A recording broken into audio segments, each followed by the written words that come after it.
Muy buenos días a todos, mi nombre es Daniel Izquierdo y junto con mis compañeros Jan Michael Vázquez y Santiago Ruiz les hablaremos de nuestra segunda práctica de laboratorio, la cual se trató de la cromatografía en capa fina y la cromatografía líquida de absorción en columna. Primeramente y antes que nada, nos gustaría dar un especial agradecimiento a Rubén y a María Fernanda, quienes nos estuvieron acompañando en el laboratorio durante la práctica y nos proporcionaron ayuda para que dicha práctica fuese exitosa. Introduciendo un poco, la cromatografía es una técnica de separación de sustancias mediante dos fases. En este caso, la cromatografía permite identificar rápidamente los componentes de una mezcla. Esta consta de una pequeña capa en la cual se lleva a cabo la separación de compuestos debido a su afinidad de polaridad. Entre los medios absorbentes más comunes están la alumina, el gel de sílice y la celulosa.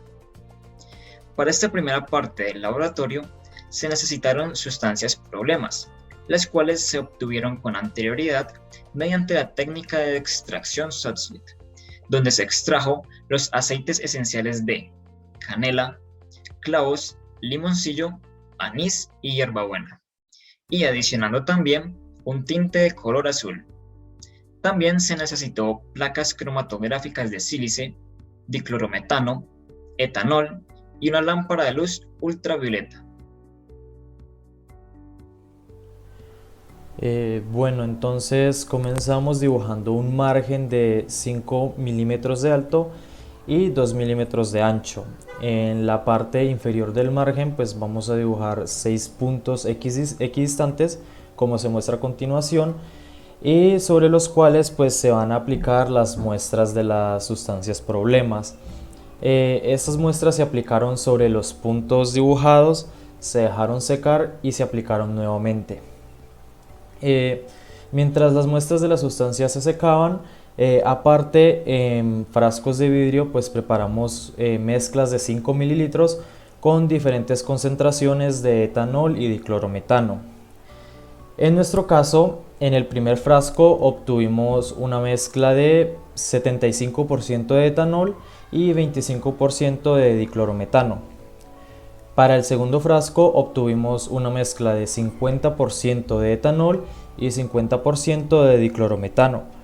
Ya para el tercer frasco pues se obtuvo una mezcla con una concentración de 25% de etanol y 75% de diclorometano.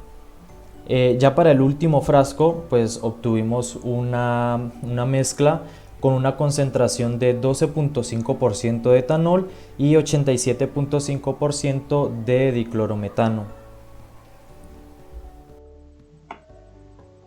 Una vez las muestras en las placas cromatográficas están secas, se introduce una placa en cada uno de los frascos de vidrio, dejando que la parte donde están las muestras haga contacto con las mezclas etanol-diclorometano. Se tapan los frascos y se observa cómo se empiezan a separar los compuestos de las muestras a lo largo de la placa cromatográfica. Podemos ver cómo empiezan a aparecer manchas a lo largo de las placas cromatográficas e incluso se pueden observar colores que no creeríamos que aparecerían, como es el caso del tinte, en el cual se separaron compuestos de color rojo, verde, azul claro y azul oscuro.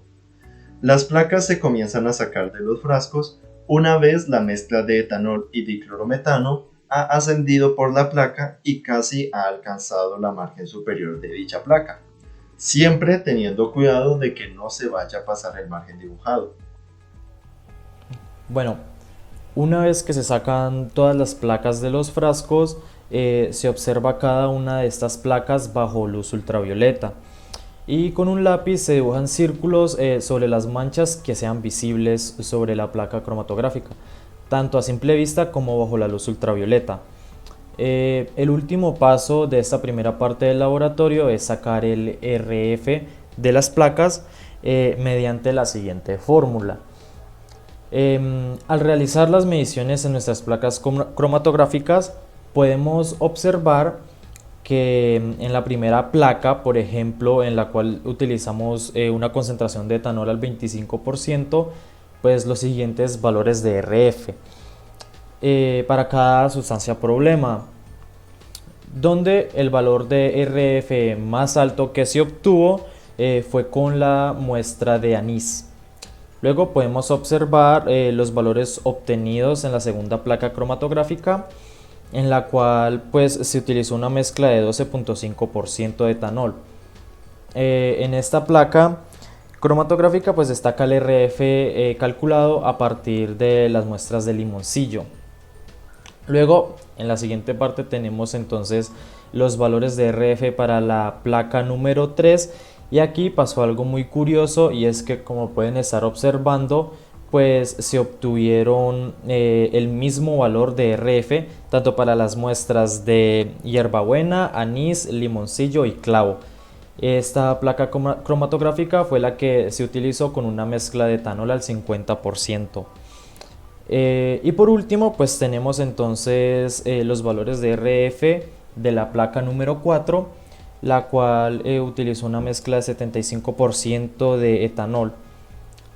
Para los valores de RF de esta placa pues destacan las muestras de anís y canela, que obtuvieron exactamente el mismo valor de RF, los cuales fueron los dos más altos para esta placa cromatográfica. Bien, entonces pues a partir de esto, de analizar los valores de RF de las 4 placas cromatográficas, pues podemos concluir que al usar una mezcla de 50% de etanol y 50% de diclorometano, pues podemos obtener los valores de RF más altos. En nuestro caso pues fue así, y el valor más alto que obtuvimos fue un valor de RF de 1, y no solo eso, sino que se repitió este mismo valor en 4 muestras diferentes de 6 en totales que utilizamos en las placas cromatográficas. La segunda parte del laboratorio trató sobre la cromatografía líquida de absorción en columna, la cual es una técnica de purificación que separa los compuestos de una mezcla. Cuenta con una fase estacionaria y una fase móvil, es decir, el eluyente, que permite el aislamiento y la purificación de los compuestos. Este eluyente puede ser alcanos, tetracloruro de carbono, tolueno, diclorometano, éter dietílico, cloroformo, acetona, acetato de etilo y etanol o metanol. Para esta práctica necesitamos 3 columnas para cromatografía, las cuales estaban preparadas previamente. Contienen un retén de algodón en la parte inferior, luego una capa de arena blanca, luego el líquido eluyente que se va a usar, luego el sólido absorbente agregado de manera uniforme y por último otra capa de arena blanca. También necesitamos un soporte universal con pinzas para bureta, 3 sustancias problema. En nuestro caso, nuestro grupo utilizó las sustancias extraídas del limoncillo, del anís y la sustancia colorante, todas 3 utilizadas también en la anterior cromatografía en capa fina, y una mezcla de etanol diclorometano. Nos basamos en la mezcla que dio mejores resultados en la cromatografía de capa fina anterior, es decir, la que permitió mayor desplazamiento y separación de los compuestos. En este caso específico, fue la mezcla de 12.5% de etanol y 87.5% de diclorometano. A cada una de las columnas de cromatografía se adiciona una sustancia distinta por la parte superior. Se abre la llave de la columna para que salga el eluyente hasta que quede a ras de la capa de arena. Luego, por la parte superior, se adiciona más eluyente. Se va repitiendo este proceso sin que se seque la columna. Esto permite que la muestra problema se vaya desplazando hacia abajo a través de la columna, comenzando así a separar los compuestos por polaridad. En nuestras columnas podemos observar en el caso del limoncillo un color verde oliva que se separó de la sustancia, y más abajo se pudieron observar colores verdosos mucho más claros. En el caso del anís se separaron 2 sustancias, una de color marrón claro y la otra más abajo de color marrón oscuro. Por último, en la columna para el colorante azul se observó un color rojizo en la parte más inferior de la columna, un color naranja claro o rosa, luego un color amarillo verdoso y por último en la parte superior color azul, el color original de la sustancia problema. Bien, ya para lo último, pues si se observa que no se está separando las sustancias, pues se comienza a adicionar un eluyente mucho más polar para facilitar la separación. En nuestro caso, pues se puede observar fácilmente la separación de los compuestos de las sustancias problemas con una mezcla inicial de 12.5% de etanol y 87.5% de diclorometano. Sin embargo, pues ya hacia el final de la práctica comenzamos a utilizar etanol al 100% para acelerar el proceso de separación, ya que pues el etanol al 100% es un eluyente mucho más polar, lo que separa con más agresividad los compuestos de la mezcla.